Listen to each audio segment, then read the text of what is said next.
Welcome back to Truths of a Madman. This is the fourth and final part of my series, Understanding Capitalism. In this episode, I want to try something a little different. Instead of only looking back at history, I want to look forward. What kind of future are we headed into under capitalism? And what kind of future would we build if we took a different path? One towards socialism, and ultimately communism. Now, I'll be upfront, I am biased, I've said that before, but in this video, I'm going to do my best to fairly sketch out two possible futures. One is the dystopian reality we may face if capitalism continues to dominate in an age of AI and robotics. The other is a utopian possibility, what life might look like if we embrace socialism and communism as the next step forward for humanity. At the end, I'll react to a video from Second Thought on this exact subject, and then wrap up this whole series. So let's dive into it, guys.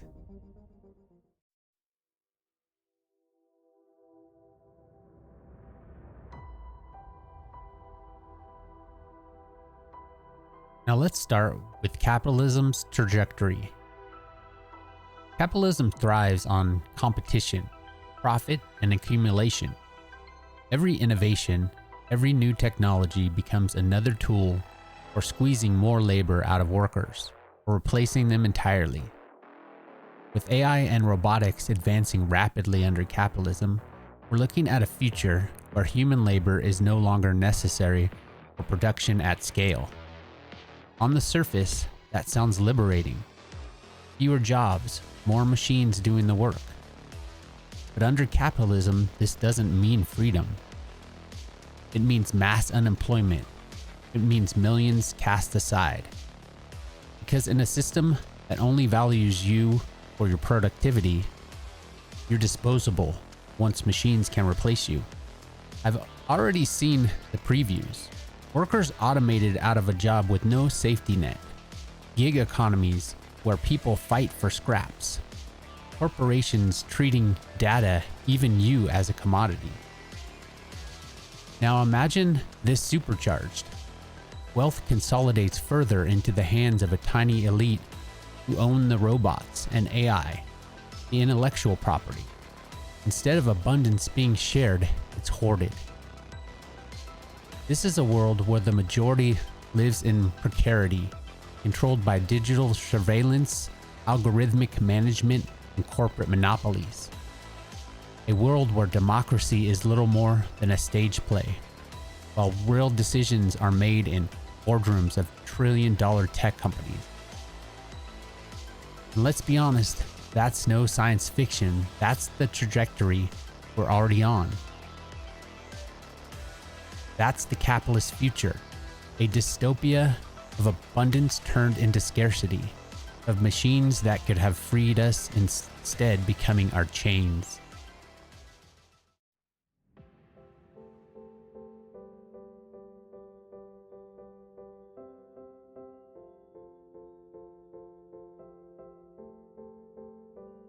What if we choose differently? What if we don't let capitalism write our future? Socialism, and ultimately communism, offers another path. One where the wealth of automation isn't locked up by a few, but shared by all. Imagine AI and robotics not as a tool of exploitation, but as tools of liberation. Machines handling the drudgery of labor while humanity finally has the freedom to focus on creativity, community, science, and care. In this future, housing, healthcare, education, and food aren't privileges, they're guaranteed. Why? Because the means of production are collectively owned. The wealth generated by AI doesn't disappear into private pockets. It funds a society of abundance. Under socialism, technology becomes the foundation for real democracy. Decisions aren't made by CEOs, but by people, organized and empowered. Automation doesn't create mass unemployment, it creates mass freedom. And under communism, we could go even further. A classless, stateless society where exploitation is gone, where human development is the priority, where progress isn't measured by profits, but in the well-being of every person. This isn't utopian fantasy. The technology exists right now to feed everyone, house everyone, and free humanity from toil. What's holding us back isn't possibility, it's capitalism. Okay, so before I close, I'm going to watch and react to a video from Second Thought on this very subject. About 18 minutes long or so, and I think it paints a vivid picture of the crossroads that we're standing at now. So let's check it out together.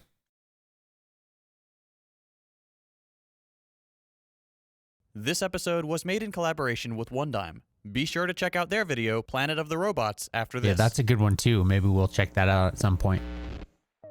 10 years from now, you could lose your job to a robot. In all likelihood, a robot that does your job better than you ever could. It's inevitable that, over time, more and more jobs can and will be replaced by automation and a variety of labor-saving technologies. And while the exact number is up for debate, a major study by Oxford University estimates that nearly half of current US jobs are likely to be automated or computerized with our... Okay, so, yeah, you know what?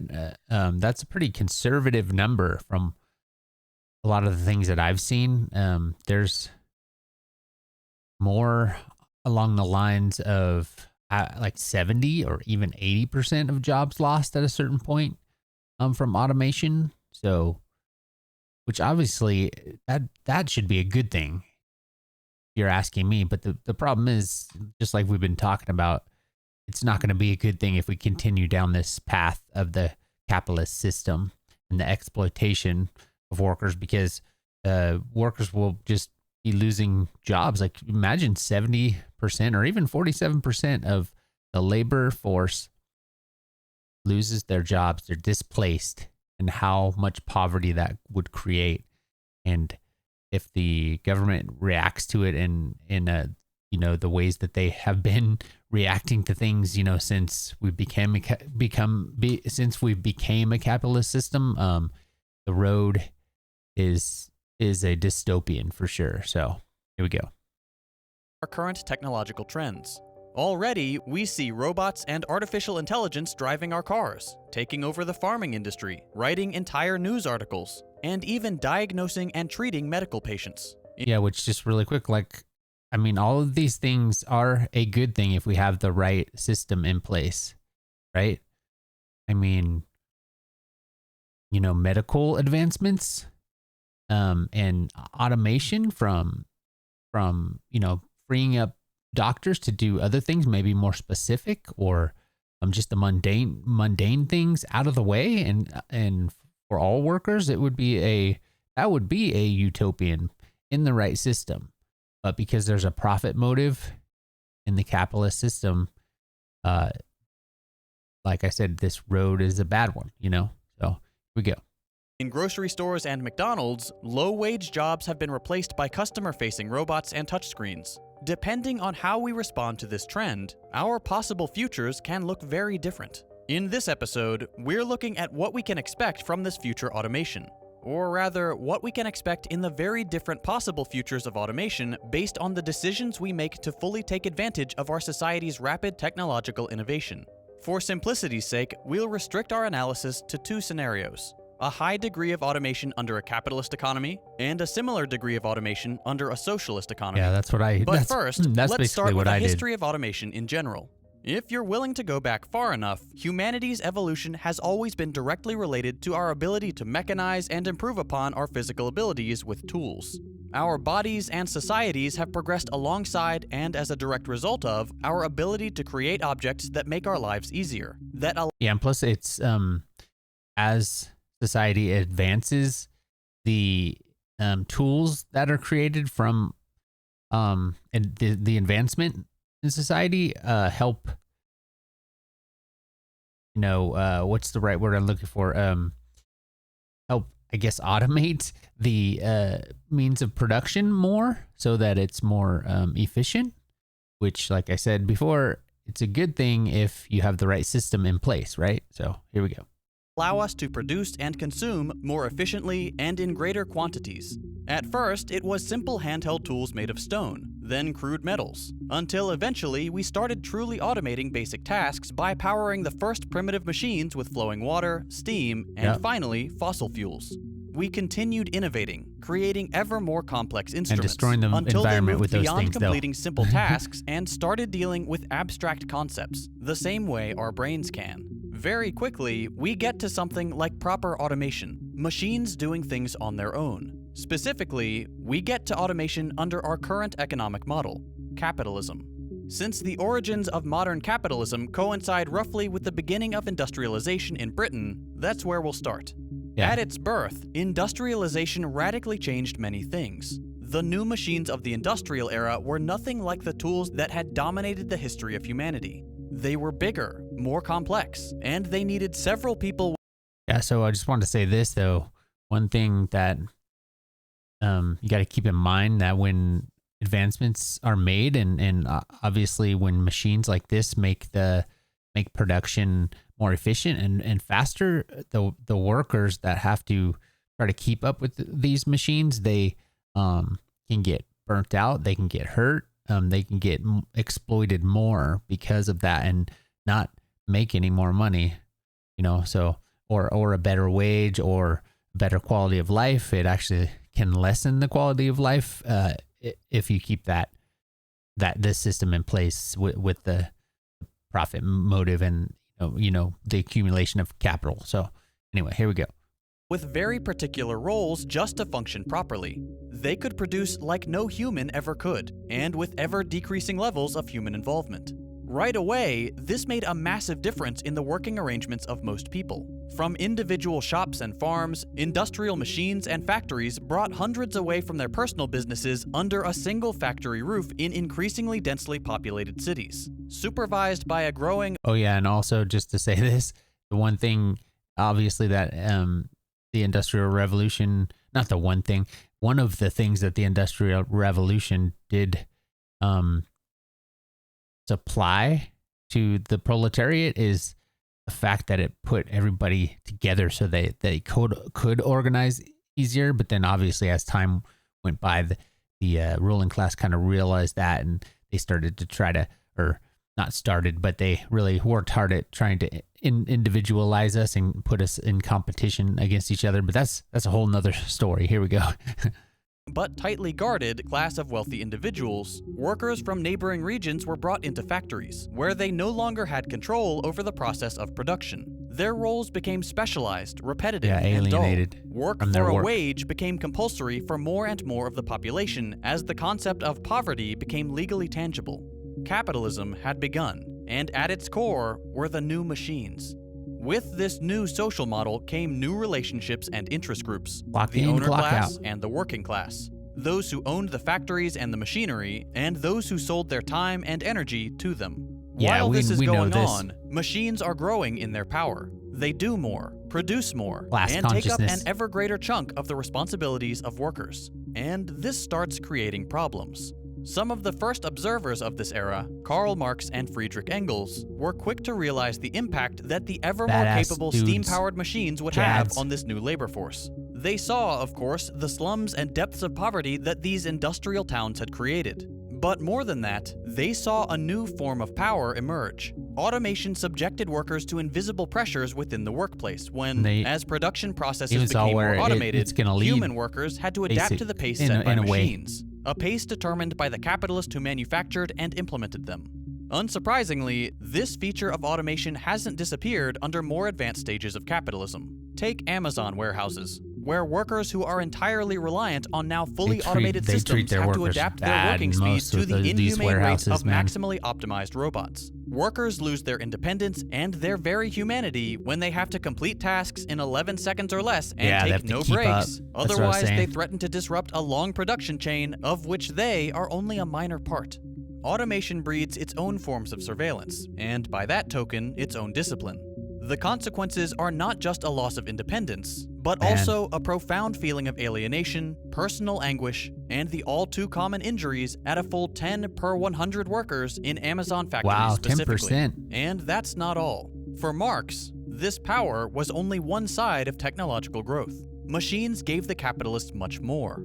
For starters, these machines made for a perfectly exploitable employee, and it's pretty obvious why. A machine demands no wages. It doesn't demand adequate working conditions, reasonable hours. Yeah, I guess that's true. That's another thing that should be brought to the forefront is the fact that new technology and machinery, the fixed capital, it can be used as a tool to, against the workers, basically saying, oh, we have these machines, we could replace what you do, unless you do what we say and don't complain, right? That type of mentality. So, I mean, it can be kind of weaponized in a sense to exploit the workers, the proletariat. So, that's a good point. Or bathroom breaks. A machine costs what it costs to buy and maintain, and every single penny of its 24-hour workday afterwards goes back to the capitalist. It's a perfect arrangement. At least that's the way it seems. One Dime covers this aspect of automation extensively in his video. Of course, this arrangement has its own consequences. Suddenly faced with a new machine that performs better, cheaper, or faster, an entire workforce might be more easily undermined. Yeah. In theory, its value plummets to the robot standards, allowing the owner class to threaten mass unemployment and eroding whatever resistance workers had created with their collective power. If the employee is not entirely replaced, their job either becomes more menial and alienating or more brutal and unprofitable. Yeah, the only situation with that, and I know this has been talked about a lot before from a lot of different people, especially recently with the AI and robotics kind of revolution, if you want to put it, or just the advancement of these things. It's been talked a lot about the fact that workers become less valuable with these things, but then these things can be used to basically against us, to make us work, not complain about what we have. Otherwise the machines can just do it instead of us. But the problem is the fact that if there's nobody to, if workers can't afford to buy commodities anymore, then all of the things that these robots and all these commodities and all of these goods that these robots are producing, more efficiently than humans, who are they going to sell them to? How are they going to continue to be able to support their growth of capital, right? At least with commodities, without humans being able to participate in the free market, right? So it's kind of like a I guess a paradox. So they would have to do something to make sure to keep the capitalist system moving and not stagnant, and it would collapse the economy basically if nobody could buy the goods that were produced, and they could produce goods at a faster rate, right? So you know what I'm saying? So man, it just blows my mind where things are going. That's another good reason why this system needs to change. It needs to go away. It needs to be cut out at the roots, burned away. There needs to be a qualitative change. So here we go. Workers are pitted against the machines they are now directly threatened by, rather than the capitalist class, which can shield itself behind the values of technological innovation.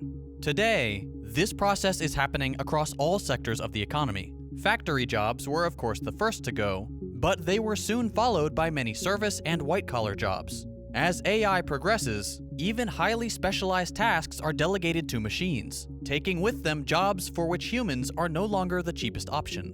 And this poses a dilemma for workers. Asking for higher wages is both good and necessary, It takes away our especially as living costs everywhere go up. but it puts them and their industries at greater risk of their labor being automated. You can't bargain when someone is holding all the chips. So, rather than settling for low wages out of fear of automation, we should embrace automation, demand higher wages, or perhaps some form of universal basic income, which will not only be necessary for workers, but may even be necessary for capitalism itself to function. Yeah, so that's kind of what I was just saying. There would have to be something in place to make the wheels keep turning, the capitalist system keep moving. Otherwise, it would stagnate and fade away anyway, right? Like I wanted to, but the problem is the transition would be very bad if there was no plan and it was just, say they didn't give some kind of a universal basic income, which, by the way, if they did do a universal basic income, it would have to be a good amount so that everybody could have a good standard of living. Because the way that this government works now, this capitalist system, at least the American government under this capitalist system, it's almost like they would just give you the bare minimum and it wouldn't be enough, and everybody would still suffer just so they could try to keep the system moving, right? So they can keep accumulating their capital, and wealth inequality would get worse and worse and worse, and it's already to the point where it's so bad there's gonna be a qualitative change. Something's gonna break, I guess what I'm saying. So man, yeah. So but something like a universal basic income is definitely like a minimum, that would have to be done. But there'd have to be a lot more. And all that aside, that would just be if you're doing some kind of a, if you're going to try to continue this capitalist system, that would be just the minimum. But, there's so much more that could be done on a better scale if we just transition into a socialist system and still have and then the welfare state would be robust, business would be nationalized, workers would own the means of production, and equality would be, everybody's standard of living would be way better, and equality would be across the board. Every human would be more equal in their quality of life. You know what I mean? So forget trying to fix the capitalist system. But anyway, I'm going to move on. I'm kind of rambling, but this is definitely something that would be just the bare minimum in the capitalist system to displace all these workers, right? But before we get to that, let's take automation under our capitalist system to its logical conclusion based on where we are today. Let's picture what the future of capitalist automation might look like. Technology, AI, and automation in general have improved to such a high degree that the only remaining jobs performed by humans are the few that can't be learned by an algorithm or performed by a set of pistons. The pace of change of new technologies will have gone too quickly to corral people into new job sectors, to the extent that these job sectors even exist. Robots do it all. Yeah, and I don't think it would, like it's done in the past, it wouldn't create very many new jobs that robots and AI couldn't do. So, it's not like it would create more different kind of jobs for humans to do. AI and robots could just do the new jobs that were created, In a capitalist society of widespread automation and computerization, three classes naturally emerge. At the top sit the rich and powerful, those who own Elysium. machines. Below them, those who still have non-computerized jobs and who will naturally be mainly providing services to the wealthy. And underneath them, the jobless masses, the majority of humanity. Things look pretty grim in this future. The first consequence is, predictably, extreme inequality. Under our current means-tested, insufficient, work-conditional methods of welfare distribution and the total absence of a cap to wealth accumulation, existing trends will only continue to drive larger and larger gaps between the rich and the poor. The effects of inequality we see today will only become more extreme, and with even less recourse to organized power. That leads to the second dramatic consequence of a highly automated capitalist society: corporate totalitarianism. A capitalist monopoly on robots virtually guarantees an even more dangerous monopoly on violence. If the ruling elite are no longer reliant on the working class to flourish, workers need will 'em. be regarded as useless. And if they try to Extermination. fight back for a better society that benefits the majority, the capitalist state and corporate elite can use their monopoly on technology to crush resistance in even more frightening ways. While today, terrible interests road. between workers and capitalists are contradictory, a capitalist economy manufactures mutual dependence between the two groups. Workers depend on wages to live, and capitalists rely on workers to produce. Once that relationship is gone, suddenly an entire class of people becomes disposable. To quash the threat that an organized movement would pose to this new social order, the ruling class can either respond with totalitarian control or minimal concession. This would be the end game of inequality. A tiny handful of godlike figures would have total control of this automated society, and everyone else would be left to die, detached from any possibility of scraping together a decent life. These are the dystopias of science fiction films like Blade Runner and The Hunger Games. Unfortunately, we are headed right for them if we don't fight for a post-capitalist future. While it is by no means a complete solution, widespread automation makes an urgent case for UBI, a universal basic income. Yeah, that's if the it minimum. becomes impossible to provide full employment for everyone, and wage labor is the only way to guarantee the money you need to live, a system that can no longer produce jobs but relies on people buying things to exist needs to find a way to make sure that happens. Yep. So people turn to UBI. And it's not an entirely unrealistic idea. If capitalist governments become desperate enough, they might even consider UBI out of necessity to ensure the short-term survival of capitalism. For one thing, UBI is pretty easy to implement. Unlike the means-tested welfare programs our politicians usually favor, any universal program that applies to everyone makes for... Yeah, and so they could actually, that's how they can circulate, because, you know, obviously the government can just create money with like keystrokes, basically from the federal bank, you know, into the local banks. I mean, so it's not a matter of like not being able to get the money. It's just they have to make sure and continue to give the money a value. So taxes, in other words. But I mean, they could tax the production from the automation, from the machines and things. So it could be done, but like I said, it would have to be implemented. It'd have to be a good amount of a universal basic income so that people could have a good quality of life. You know what I mean? Because otherwise, it's just poverty. And I'm like I said before, I'm afraid under the capitalist system, or not even that I'm afraid. I just know that if we continue in this capitalist society, the system that we have now, it would be the bare minimum, you know, of the amount of universal basic income. It wouldn't be enough. It would be barely getting by, if that, you know.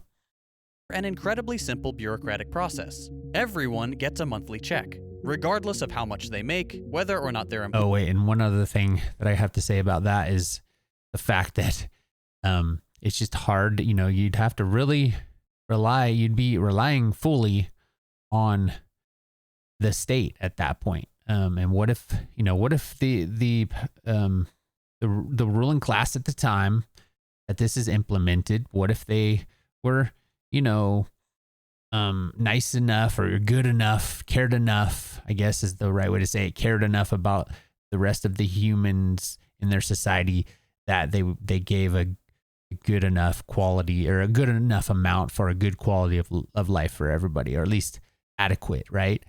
But then what if a new, you know, president or administration comes in and they decide, oh no, we're giving them too much. We're going to take it away. We're going to change this, and you give them less, you know, so you have to totally be reliant on the state, which under capitalism, I would not at all trust that. You know what I'm saying?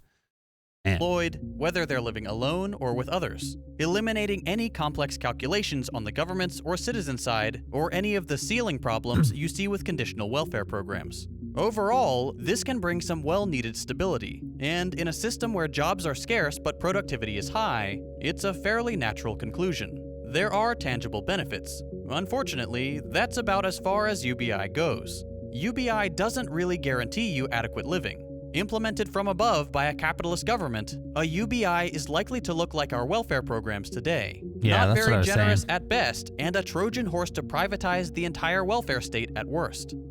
Regardless, concessions like UBI offer us the best-case scenario under capitalism. Yeah. In the more likely worst-case scenario, elites would see no problem with relying on brutal, right-wing authoritarian forces. An increase in violence, in poverty, and in inequality would separate the haves from the have-nots. And as we've already seen when people resist these trends, there is little hesitation to meet them with military force. Yeah, this The is what masses would happen would be left to under die, capitalism. and the elite would enjoy the benefits of their privatized gains. This is what extreme automation can look like under capitalism. It is disempowering for the many and inconceivably profitable for the few. At the top, those who benefited from millions of jobs being cut. At the bottom, everyone else. This will happen Terrible. because in many ways, it already is. Right? We're But on that what road. does an alternate future, one under a socialist society, look like? The simple answer, much better, unless you're within the top 1% of the capitalist class. As a quick refresher, a socialist economy is one in which the means of production, meaning factories, machines, farms, and so on, Owned by the are working owned class. in common rather than by private individuals. This can vary quite a lot in practice, but the basic idea is that the economy is subject to democratic practice, not the whims of deeper pockets. In general, everybody has a socialist vote, a economies real are democracy. characterized by the provision of basic services to everyone. Food, water, this fake shelter, one and we have medicine now. for all are the greatest priorities of this economic model, rather than profit, which often comes from gatekeeping these essential needs. In this kind of system, automation looks very different. While automation looks under gross. any system can bring improvements in the quality of life for all, under a socialist economy, it does not do so at the expense of the security of the individual. You might lose your job to a more productive machine, but that won't suddenly throw you into your savings and threaten to kick you out of your home. Quite the contrary. In practice, this can mean any number of things. Where innovations in medicine or agriculture are developed, they are no longer held hostage by intellectual property they patents, could so that be only a few people can gain access invented and only for upon. the highest prices. Vaccines Made and other better. life-saving innovations don't have to be life-saving and profitable to be worthwhile. They can just be life-saving. This is innovation. Yeah. So like real innovation can actually, and plus scientists could actually work on things that that maybe aren't profitable necessarily, but they're good for humanity instead. Maybe we could have more of that. Under a very wide lens, but automation specifically works in just the same way. And the best way to prove that is to look at how automation affects work under a socialist economy. Whereas the capitalist exploits the advancements of technology to pit the workers against themselves, bringing down Yep, their wages, competition. working conditions, or kicking them out of their job entirely, a socialist society has no such pressure to exert. Work being taken out of human hands is just that, no strings attached. Even if automation does not abolish all work, in capitalist or socialist economies alike, it will definitely reduce the amount of work we have to do. Yeah, Whereas man. a capitalist system responds to this with unemployment, worsening working conditions, Oh, and plus I just wanted to say it would also make it would make it so that humans could actually decide what they want to do for work, that's fulfilling to them, because there's no profit motive anymore. So that would mean that it would be another enlightenment, or maybe not enlightenment. That's the wrong thing. I think it would be more like the Renaissance, another Renaissance where there'd be art and creativity. It'd be amazing, lower wages, or even meaningless jobs that only serve to increase profits without improving anything, a democratic organization of the economy can simply grant the worker more free time. Oh, yeah. Picture your average day at work when automation has all but taken over. With fewer responsibilities and fewer hours of human work needed, divided across more people whose jobs are also largely taken care of, a workday could be just a few hours long, if that. A work week just a few days. Nice. You could return home after a short day, knowing that your needs are taken care of, allowing you to spend your free time whichever way you like. More time means you can take up more hobbies, continue your education, or simply enjoy your life a whole lot more. You could take pleasure in activities that make you more fulfilled, Yeah, or choose to doing spend your things time working that in you your community, always teaching wanted to classes, do. helping to plant trees, fixing potholes, whatever you want. In our current society, this kind of freedom is a luxury awarded only to the lucky few.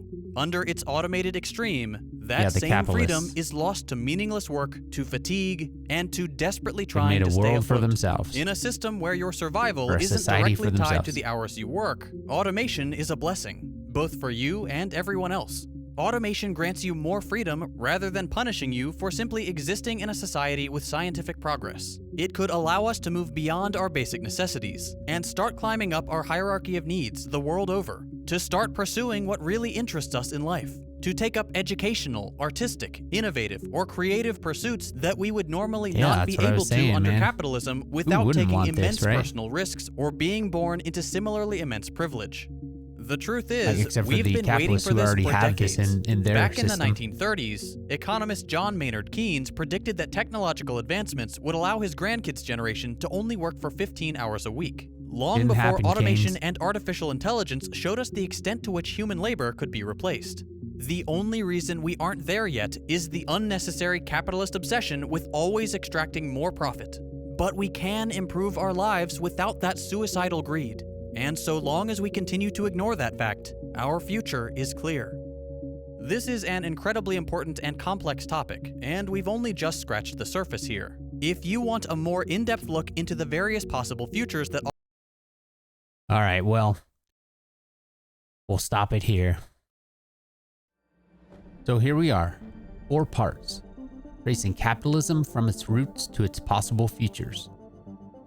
We've seen how feudalism gave way to capitalism, how the Industrial Revolution sped it up, how neoliberalism twisted the knife deeper, and now, with AI and robotics, how capitalism could lead us into a dystopia of control and exploitation. But we've also seen the other side, the potential for socialism and communism to harness these same tools for liberation, for a world of abundance and equality. The choice in front of us isn't just economic, it's civilizational. Capitalism offers us a future of artificial scarcity, ecological collapse, and digital chains. Socialism offers us a future of freedom, abundance, and human flourishing. And the truth is, neither of these futures is inevitable. They depend on us and what movements we build, on what struggles we're willing to take on, and on what kind of world we believe is possible. This has been Understanding Capitalism. Thank you for being with me through this series. If you've watched all the parts, you know how far we've traveled together. But this is just the beginning. The story of capitalism is still being written, and so is the story of what comes after. I'll see you on the next one. Workers of the world, unite.